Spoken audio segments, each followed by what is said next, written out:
Selama ribuan tahun, manusia hanya bisa memandang langit dan bertanya, bagaimana sebenarnya bentuk tata surya kita? Siapa yang pertama kali mengungkap misterinya? Dan bagaimana teknologi modern seperti teleskop James Webb membawa kita lebih jauh ke dalam ruang angkasa? Mari kita telusuri sejarah penemuan tata surya dari Galileo hingga era teleskop canggih. Pada zaman dahulu, manusia percaya bahwa bumi adalah pusat alam semesta. Model ini dikenal sebagai teori geosentris, yang dikembangkan oleh Claudius Ptolemy pada abad kedua Masehi. Namun, semua berubah ketika Nicolaus Copernicus mengajukan teori heliosentris pada abad ke-16, yang menyatakan bahwa mataharilah pusat tata surya, bukan bumi. Pada tahun 1609, seorang ilmuwan Italia bernama Galileo Galilei menggunakan teleskop untuk pertama kalinya dalam mengamati langit. Hasilnya mengejutkan.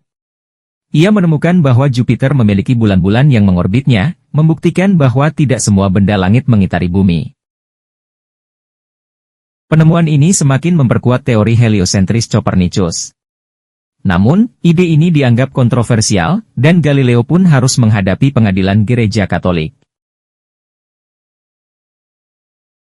Pada abad ke-17, Isaac Newton menemukan hukum gravitasi universal, menjelaskan bagaimana planet-planet tetap berada dalam orbitnya mengelilingi matahari. Dengan hukum ini, pergerakan benda langit akhirnya bisa dijelaskan secara ilmiah. Masuk ke abad ke-20, teknologi teleskop berkembang pesat. Salah satu yang paling berpengaruh adalah teleskop Hubble yang diluncurkan tahun 1990.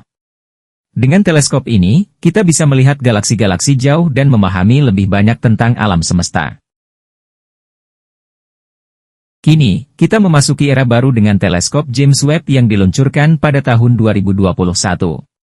Dengan teknologi inframerah canggih, teleskop ini mampu melihat lebih jauh ke dalam alam semesta, bahkan hingga ke masa awal pembentukan galaksi. Dengan ini, pengetahuan kita tentang tata surya dan alam semesta akan terus berkembang tanpa batas. Dari Galileo hingga James Webb, perjalanan manusia dalam memahami tata surya telah melampaui batas waktu dan ruang. Bagaimana menurut kalian, penemuan astronomi apa yang paling menarik? Tulis di kolom komentar. Jangan lupa like, share, dan subscribe untuk fakta-fakta menarik lainnya.